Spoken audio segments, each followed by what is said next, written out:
साथियों, एक बार बुलंद आवाज में नारे लगने चाहिए। बोलिए भारत माता की। ना और उधर से भी आवाज आनी थी। बोलिए भारत माता की। भारत माता की। ठीक है। हमारे chief of army staff general Upendra Dwivedi, defence secretary Shri Rajesh Kumar Singh, Indian army के सभी कमांडर्स एवं अन्य अधिकारीगण और मेरे बहादुर जवानों,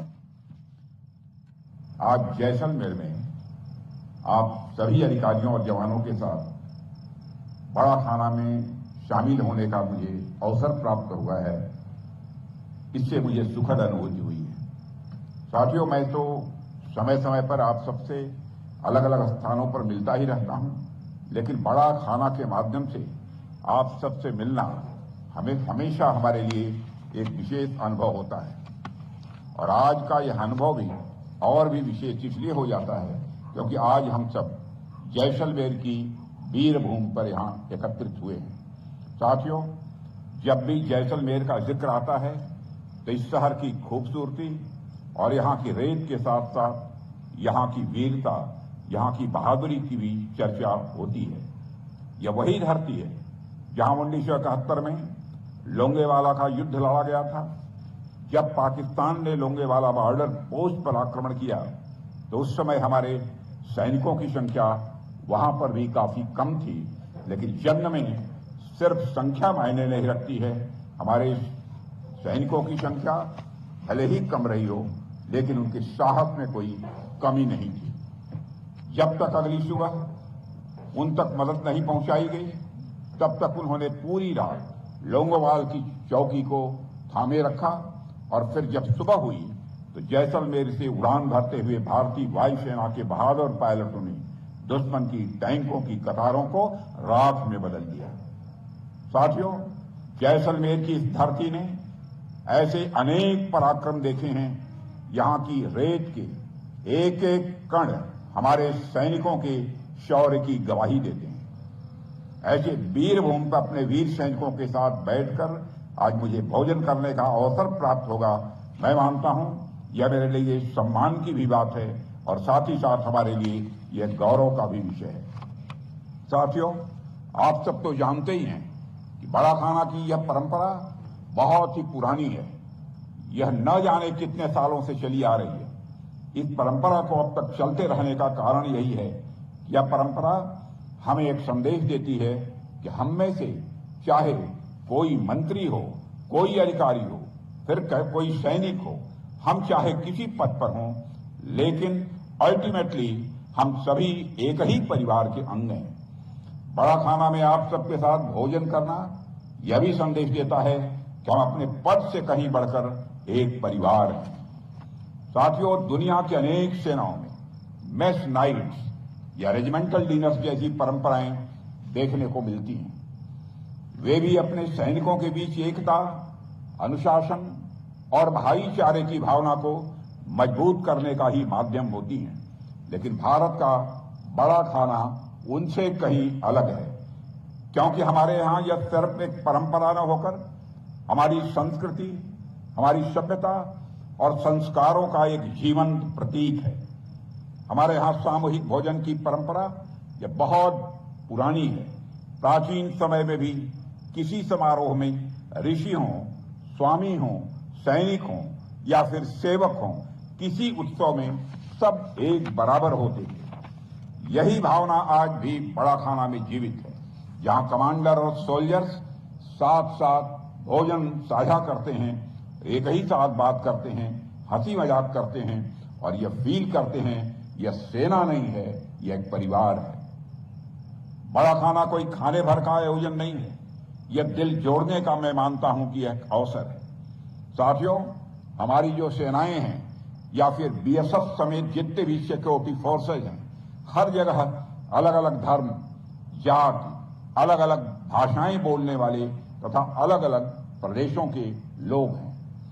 तमाम विविधताएं और हमारी सेनाओं और सुरक्षा बलों में देखने को मिलेंगी।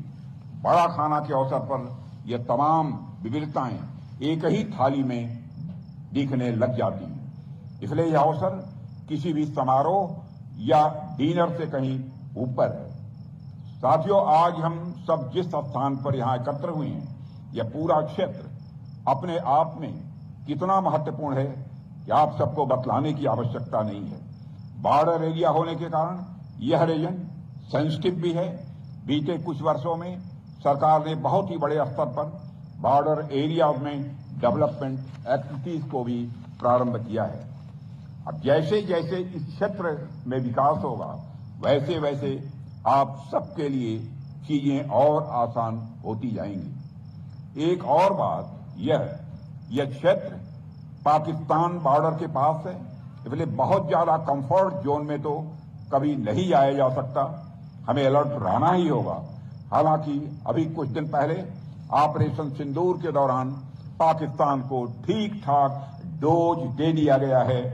अब कुछ भी हरकत करने से पहले वह 100 बार सोचेगा, और अगर पाकिस्तान ने दोबारा कोई हरकत किया तो उसका परिणाम क्या होगा, यह पाकिस्तान को भी अच्छी तरह से पता है। क्योंकि ऑपरेशन सिंदूर साथियों अभी खत्म नहीं हुआ है, उसे सिर्फ स्थगित किया गया है। लेकिन फिर भी मैं यह कहूंगा कि हमें हर तरीके से हमेशा अलर्ट रहने की आवश्यकता है।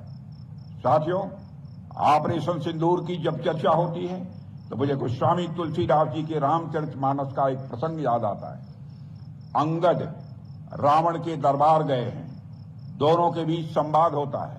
अंगद रावण को भावी युद्ध के बारे में आगाह करते हैं, चेताते हैं, वार्निंग देते हैं। अभिमानी रावण कहता है, युद्ध आदि की चिंता मैं नहीं करता हूं। तुम्हारी सेना में सब बानर भालू हैं, लड़ने वाला है कौन? तुम्हारे यहां योद्धा है कौन? हां, यह जरूर है कि है कपि एक महाबलशीला, यानी एक बंदर जरूर है जो बड़ा बलशाली और बड़ा महान है। उसने कुछ दिन पहले लंका जला दी थी। बाकी और कौन है तुम्हारे यहां जो हमें चुनौती दे सके? इस बात पर अंगद को हंसी आ जाती है। अंगद कहते हैं, ऐ मूर्ख रावण, जो अति सुभग सराहे हूं रावण, जो सो सुग्रीव केर लघुधामन, चलई बहुत सो वीर न होई, पठवा खबरी लेन हम सोई। यानी हे रावण, जिसको तुम बहुत वीर और बलशाली कह रहे हो, वे तो कोई वीर नहीं हैं, वह तो बस इधर उधर कूद फांद करते रहते हैं। उसे तो हमने बस खबर लेने के लिए भेजा था और वो लंका का काम तमाम कर गया। तो सोचो, जिस दिन असली योद्धा लोग आएंगे उस दिन तुम्हारी गति क्या होगी। साथियों, ऑपरेशन सिंदूर में भी मैं समझता हूं कि हमारे पायलट्स ने तो बस हाल चाल ही लेना चाहा था और थोड़ी ही देर में उन्होंने पाकिस्तान की यह गति कर दी। कभी उन्हें दलबल के साथ पूरा मौका मिला तो पाकिस्तान का क्या हश्र होगा, यह बताने की जरूरत नहीं है। पर साथियों, हमारे शत्रु चाहे वे बाहरी हों या आंतरिक हों, कभी निष्क्रिय नहीं रहते। वे हमेशा किसी न किसी रूप में सक्रिय रहते हैं। ऐसे में हमें उनकी गतिविधियों पर लगातार पैनी नजर बनाकर रखनी ही होगी तथा उसके अनुसार उचित और प्रभावी कदम भी उठाने होंगे। साथियों, हमारा लक्ष्य पूरी तरह से स्पष्ट है। 2047 तक हमें भारत को एक विकसित और आत्मनिर्भर राष्ट्र के रूप में स्थापित करना है। स्वाभाविक है, इस लक्ष्य की प्राप्ति में हमारी सेनाओं की भूमिका अत्यंत महत्वपूर्ण होने वाली है। आप केवल सीमाओं के रक्षक नहीं हैं, बल्कि इस राष्ट्र के निर्माण के अग्रदूत भी हैं। आपके परिश्रम, अनुशासन और बलिदान का प्रभाव राष्ट्र निर्माण की हर ईंट में दिखाई देता है। आपके मजबूत और युवा कंधों पर एक बहुत बड़ी जिम्मेदारी है। आपको एक ओर हमारी सीमाओं की सुरक्षा का भार उठाना है, तो वहीं दूसरी ओर विकसित भारत की इमारत भी यदि किसी को तैयार करनी है तो आपको तैयार करनी है। मुझे विश्वास है कि लोहे जैसे आपके कंधे इस राष्ट्र निर्माण का भार न केवल सहजता से उठाएंगे बल्कि उसे और सुदृढ़ भी बनाएंगे। साथियों, यह सदी हमारी है, आने वाला वक्त हमारा है। प्रधानमंत्री जी के मार्गदर्शन में हमने जिस प्रकार से आत्मनिर्भरता की ओर कदम बढ़ाया है, मुझे पूरा विश्वास है कि हमारी सेना भी आने वाले समय में निश्चित रूप से दुनिया की सर्वश्रेष्ठ सेना होगी।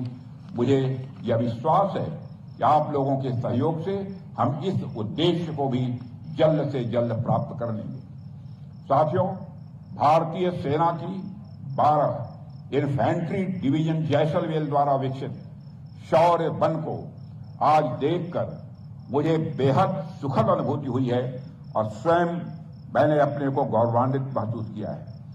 शौर्य वन एक अनूठा स्थल है जो हमारी राष्ट्र की सैन्य विरासत को जीवंत श्रद्धांजलि के रूप में समर्पित है और कुल 5 एकड़ क्षेत्र में फैला हुआ यह उद्यान 500 से अधिक प्रजातियों के 14,500 से अधिक पौधों से सजा है।